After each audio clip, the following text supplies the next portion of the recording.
नाशिकच्या पंचवटीत jogging track असलेल्या Shrikrishna garden समोर साकारलाय 7 मजली देवीदास हाईट प्रकल्प। मग येताय ना आजच आपला फ्लॅट बुक करायला देवीदास हाईट्स मध्ये। आमचा मोबाईल क्रमांक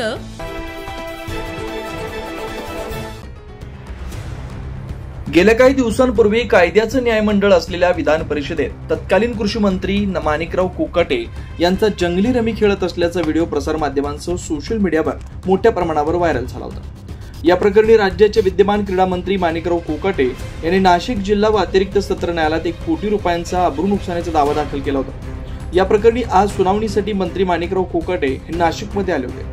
या सुनावणीनंतर त्यांनी माध्यमांशी संवाद साधताना मी ज्यावेळी घटना घडली त्यावेळेस माध्यमांसमोर माझी भूमिका स्पष्ट केली होती। मी अजूनही माझ्या वक्तव्यावर ठाम असून त्यावेळी देखील जंगली खेळत नव्हतो आणि मला जंगली रमी खेळता येत नसल्याचं सांगत या प्रकरणाची पोलीस खात्यामार्फत चौकशी सुरू आहे। मात्र या संदर्भात आमदार रोहित पवार यांनी त्यांना फोटो कसा मिळाला, कुठून मिळाला, तो मीडियासमोर सादर कसा झाला हे सांगितलं पाहिजे आणि याची पूर्णता पोलीस चौकशी झाली पाहिजे असं त्यांनी सांगितलं।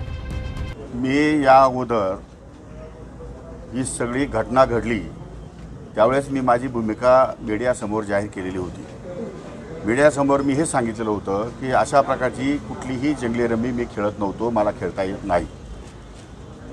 त्यामुळे त्यानंतरही सन्माननीय विधानसभा सदस्य रोहित पवार यांनी ट्विट करतच राहिले आणि त्यानंतर मी माझे वकील श्री मनोज पिंगळे यांच्यामार्फत त्यांना नोटीस पाठवली की अशा प्रकारचं कुठलंही कर्तव्य मी केलेलं नसताना सुद्धा तुम्ही माझी बदनामी केली आहे। शेतकऱ्यांमध्ये बदनामी झाली आहे, माझ्या पक्षामध्ये बदनामी झाली आहे, माझ्या पक्षाच्या नेत्याची बदनामी झाली आहे आणि पर्यायाने माझी सुद्धा बदनामी झाली आहे। माझी इमेज आणि माझी प्रतिमा ही तुम्ही समाजामध्ये डागाळलेली आहे आणि अशा परिस्थितीमध्ये तुम्ही आमची माफी मागावी अशी मी त्यांना एक नोटीस पाठवली।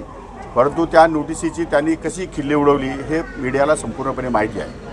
मग अशा परिस्थितीमध्ये माझी बाजू मला राखण्यासाठी आणि माझी बाजू लोकांसमोर मांडण्यासाठी मला कोर्टामध्ये फिर्याद करण्याशिवाय पर्याय नव्हता आणि त्यामुळे मी या ठिकाणी कोर्टामध्ये फिर्याद केली। आज फिर्यादी म्हणून माझा जबाब या ठिकाणी माननीय कोर्ट महोदयांनी किंवा न्यायाधीशांनी या ठिकाणी नोंदवलेला आहे।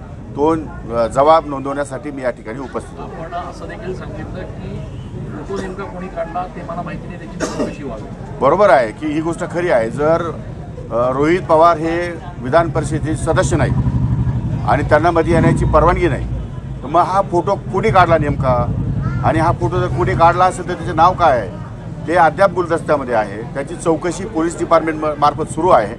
पण या संदर्भामध्ये रोहित पवारांनी ते जाहीर केलं पाहिजे की त्यांनी फोटो कुठून मिळवला, म्हणून कसा मिळवला, कुठून मिळवला आणि मीडियाला कसा सादर झाला आणि मीडियामधून या ठिकाणी संपूर्ण लोकांपर्यंत कसा पोहोचला याची इत्थंभूत माहिती त्यांनी त्यांच्या जबाबामध्ये या ठिकाणी नोंदवणं आवश्यक आहे। तसेच जी गोष्ट केली नाही त्यासाठी पूर्ण महाराष्ट्रभर बदनामी झाली, तो व्हिडिओ कुणी काढला, फोटो हॅक कसा झाला हे समोर येणं गरजेचं आहे। तसेच याबाबत पुढील तपासणी 9 तारखेला होणार असल्याचं मंत्री माणिकराव कोकाटे यांचे वकील मनोज पिंगळे यांनी सांगितलं। त्यामुळे आता 9 ऑक्टोबर रोजी होणाऱ्या सुनावणीमध्ये न्यायालय काय निकाल देणार याकडे सर्वांचं लक्ष राहील।